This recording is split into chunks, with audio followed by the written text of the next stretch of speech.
ہم جب رائمنڈ سے گئے تھے سائیوال دورہ حدیث کرنے تو ہمارے استاد صاحب نے ہمیں فرمایا تھا، دیکھو تمہاری خطا جو ہے نا، تمہاری خطا پر یہ نہیں کہا جائے گا طارق جمیل نے یہ کیا، تمہاری خطا پر کہا جائے گا رائمنڈ والوں نے یہ کیا. تو تم اس نسبت کو نا بدنام نہ ہونے دیں، اس کو نام نہیں دے سکتے ہو تو بدنام بھی نہ ہونے دیں. کہ لوگ ظرف کے لحاظ سے انتہائی چھوٹے ہو چکے تو وہ ایک دم نسبتوں کو کوسنا شروع کر دیتے. تو تم اس نسبت کو بچا لیں. تمہیں یہ نہ کوئی کہے کہ یہی سیکھا تھا تم نے قرآن پڑھ کے، قرآن نہ بدنام ہو جائے. ایک عرب سردار کا گھوڑا تھا بڑا عالی شان، سردار تھا زوردار. تو ایک چور کو نا سوجا اس کو چوری کیسے کرو،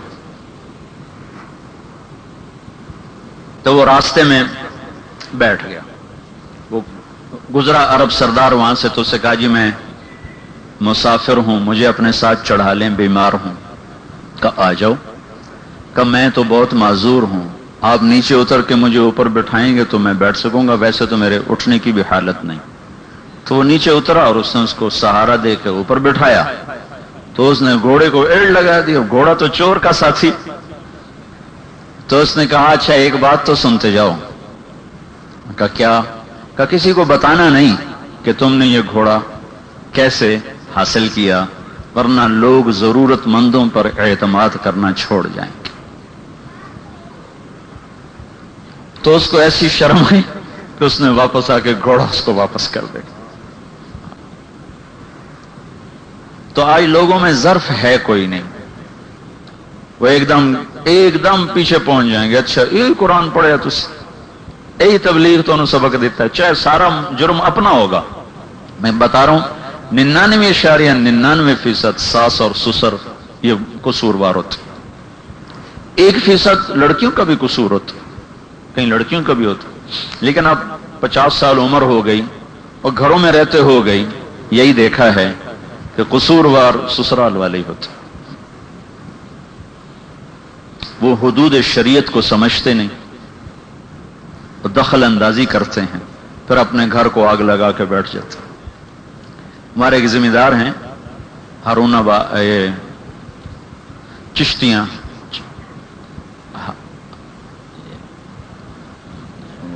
چشتیاں، ہارون آباد کی طرف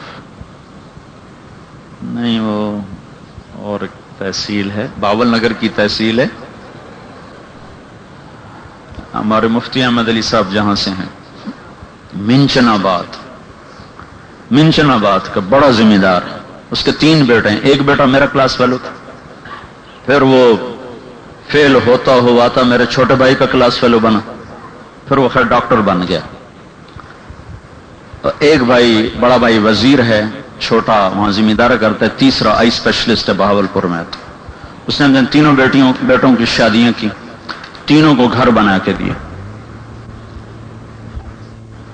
آج تک اس نے ان کے گھر میں قدم نہیں رکھا، نہ اپنی بیوی کو نہ خود. ملنا ہو تو انہیں اپنے گھر بلواتا ہے اور یہ کیا کہتا ہے کہ میں میاں بیوی کے تعلق میں دخل دینا نہیں چاہتا، کہیں ان کی زندگی ہم نہ خراب کر بیٹھے. ان پڑھ آدمی بہت بڑا ذمہ دار ہے، 3 چلے سب کے لگ گئے، بس وہ جو میرا دوست تھا ڈاکٹر اس کے نہیں لگے، باقی باپ کے بھی لگ گئے، بھائیوں کے بھی لگ گئے. تو وہ گھر میں نہیں جاتا، کہتا کہیں میاں بیوی کا تعلق میں خراب نہ کر دوں. اب اس کے برعکس پھر اولاد کی طرف سے کیا ملا کہ باپ جب ڈیرے میں بیٹھا ہوتا ہے تو اس کے بیٹے کھڑے ہوتے ہیں، نوکروں کے ساتھ کھڑے ہوتے ہیں، بیٹھتے نہیں، باپ کے آگے بیٹھتے نہیں ہیں. جیسے نوکر کھڑے ہوتے ہیں تو وہ بھی ایسے کھڑے ہوتے ہیں. ایک بیٹا وزیر ہے، میں نے اپنی آنکھوں سے آپ کو دیکھ کے بتا رہا ہوں، باپ ہے تو ایسے کھڑا ہوتا ہے، اس کے آگے بیٹھتا نہیں. وزیر عشر زکوٰۃ کا وہ وزیر ایسے ہوتا. تو میں ان ساری بچیوں کو یہ کہوں گا کہ بس تم نے صبر کا زیور لے کے گھر سے نکلنا ہے، جہاں اللہ تمہیں لے جائے، جہاں تمہارا اللہ نصیب بنائے. ایک تو یہ اللہ سے دعا کرو کہ اللہ تمہارے علم کا سلسلہ جاری رکھے، یہ دولت آگے منتقل ہو، آگے تقسیم ہو، اوروں تک بھی پہنچے، اور تم آج کی لڑکی ناچ بھی تو رہی ہے، اسٹیج پہ ناچ کے زنا کی دعوت دے رہی ہے.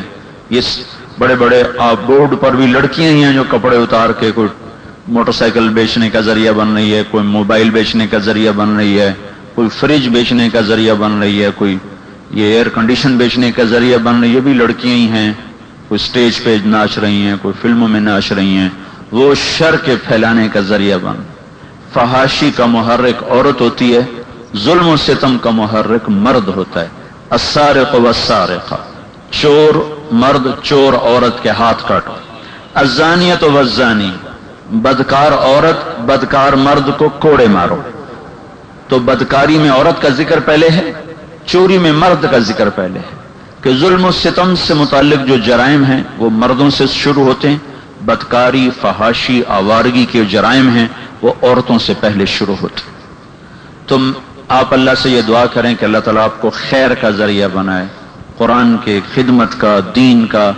آپ کو اللہ تعالیٰ گھرانے ایسے دے، اس کی اللہ سے دعا کرو جو آپ کے لیے معاون بنے، مددگار بنے، آپ کے دین کے سلسلوں کو آگے چالو کرنے کا ذریعہ بنے، اور آپ کے ذریعے سے آگے ہدایت پھیلے، روشنی پھیلے. اور دوسرا، اللہ تعالیٰ سے یہ دعا کرو کہ اللہ تعالیٰ آپ کے اخلاق اچھے کرے، ہم سب کے اخلاق اچھے کرے کہ اس سے بڑا زیور کوئی نہیں جو کوئی بچی پہن کے جاتی ہے، اس سے بڑی کوئی دولت کوئی نہیں جو کسی بچے اور بچی کے نصیب میں آتی ہے. حضرت رائے پوری رحمۃ اللہ علیہ نے سیدۃ اللہ شاہ بخاری رحمۃ اللہ علیہ سے پوچھا کہ شاہ صاحب بیٹی کی اللہ شاہ بخاری رحمۃ اللہ علیہ نے حضرت رائے پوری سے کہا حضرت بچی کی منگنی کر دی ہے. تو مولانا عبد القادر صاحب نے پوچھا بچہ کیسا ہے؟ کہا جی نمازی ہے، نمازی ہے، متشرع یعنی داڑھی ہے، نمازی ہے. پھر پوچھا حضرت رائے پوری نے شاہ صاحب بچہ کیسا ہے؟ کہا جی نمازی ہے، نیک ہے، متشرع ہے. مولانا عبد القادر صاحب نے تیسری دفعہ پوچھا شاہ صاحب بچہ کیسا ہے؟ کہا جی نمازی ہے. کہا شاہ صاحب میں کیا پوچھ رہا ہوں، میں نماز نہیں پوچھ رہا ہوں. گھر نماز سے نہیں آباد ہوتے، گھر اچھے اخلاق سے آباد ہوتے ہیں. میں یہ پوچھ رہا ہوں بچے کے اخلاق کیسے ہیں. گھر کی آبادی حسن اخلاق سے ہے، عبادت سے نہیں، حسن اخلاق سے ہے. تو اللہ تعالیٰ آپ کا نصیب اچھا کرے اور آپ کو زندگی کے ساتھی اخلاق والے دے، لیکن آپ اپنے اخلاق بلند کر لو. کسب کمال کن کے عزیز جہاں شوی، بے مکارم الاخلاق کن متخلقا، لیفوہ ند ثناء کالعطر الشدید، فاصدق صدیقک ان صدقت صداقتا، فادفع عدوک باللتی فاذا الذی. یہ علامہ دمیری کے بڑے خوبصورت اشعار ہیں کہ فرمایا کہ اپنے اخلاق ایسے بلند کر لے کہ تو خوشبو کے ٹیلے کی طرح مہکنا شروع کر دے. جہاں ہوگا تیری خوشبو مہکے گی. یار سے یاری نبھا، دوست سے دوستی نبھا، اچھے سے اچھا کر، جو برا کرے اس سے بھی اچھا کر تو برے سے برا بھی تیرا سچا ساتھی بن جائے گا. تو ہم تمہیں 5 برس میں کسی کو ملے تو انہوں نے پوچھا آپ کے ساتھ کیا ہوا؟ کہا میری بخشش تو ہو گئی، درجات نہیں ملے. کہا درجات کیوں نہیں ملے؟ کہا میں غیبت کیا کرتا تھا، غیبت سے نہیں بچتا تھا. تو یہ ہم لوگ جو نیک کہلاتے ہیں، ہمیں لوگ نیک کہتے ہیں، یہ نیک لوگ ہیں، یہ تبلیغ والے ہیں، یہ مدرسے والے ہیں، یہ پردہ دار بچیاں، یہ مدرسے والی بچیاں. ہم سب کی جو مشترکہ مصیبت ہے وہ غیبت. ایک غیبت نہ کرنا، ایک جھوٹ نہ بولنا، ایک چغل خوری اور غیبت میں فرق ہے. غیبت تو یہ ہے کہ میں شیخ رمضی کی بات قاری سلیم صاحب سے کر رہا ہوں، جو ان کو بری لگے وہ آگے سن رہے ہوں، یہ تو ہے غیبت. چغل خوری یہ ہے کہ میں 2 آدمیوں کے تعلق خراب کرنے کے لیے ایسی بات کروں کہ دونوں میں نفرت پیدا ہو جائے، یہ چغل خوری ہے. چغل خوری اور غیبت کا فرق، نمیمہ اور غیبت، نمیمہ اور غیبت. عربی میں چغل خوری کو نمیمہ کہتے ہیں، غیبت تو دونوں زبانوں میں غیبت ہی ہے. نمیمہ اور چغل خوری کیا ہے کہ دو تعلق داروں میں، دو دوستوں میں، دو پڑوسیوں میں، میاں بیوی میں، بھائی بھائی میں، بہن بہن میں ایسی بات کرنا کہ دونوں میں نفرت کی فضا قائم ہو جائے، یہ تو چغل خوری۔ غیبت عام ہے، ایسی بات کرنا جو مجھے بری لگے، میری پیٹھ پیچھے میری ایسی بات کرنا جو مجھے بری لگے، اس میں تعلق کے خراب کرنے کا تصور نہیں ہوتا۔ حضرت معاویہ رضی اللہ تعالیٰ عنہ نے احنف بن قیس رضی اللہ تعالیٰ عنہ سے فرمایا بھی تیرے بارے میں مجھے یہ شکایت پہنچی ہے، تو فرمانے لگے یہ بات غلط ہے، کہنے لگے نہیں نہیں مجھے ثقہ نے بتایا ہے۔ انہوں نے کہا ان الثقۃ لا ینم، کہا نہیں مجھے بڑے معتبر آدمی نے بتایا۔ تو احنف کہنے لگے معتبر آدمی تو کبھی کسی کی چغلی نہیں کھاتا۔ تو حضرت معاویہ رضی اللہ عنہ کو ایسی چپ لگی کہ پھر بولی نہیں۔ انہوں نے کہا آپ کہہ رہے معتبر آدمی تو کبھی کسی کی چغلی نہیں کھاتا۔ وہیں حضرت معاویہ چپ ہو گئے۔ تو چغلی سے بچنا، غیبت سے بچنا، جھوٹ سے بچنا، جہاں جاؤ خدمت گزار بننا، راحت بننا، درد نہ بننا، اور اپنی زندگی میں سادگی رکھنا، پردے کا اہتمام، لباس کھلا رکھنا۔ آج کی عورت لباس کو تنگ سے تنگ کرتے کرتے کرتے وہ ننگے پن کی طرف جا رہی۔ یہ شیطان کا جال ہے جو پھیلا ہوا ہے۔ اس نے پہلے مغرب کی عورت کو ننگا ہی کر دیا، کپڑوں سے ہی نکال دیا، اب وہ مشرق کی عورت کو ننگا کرنا چاہتا۔ تو چونکہ یہاں کی ایک تہذیب ہے، مغرب کی تہذیب اس نے 100 سال پہلے مٹا دی۔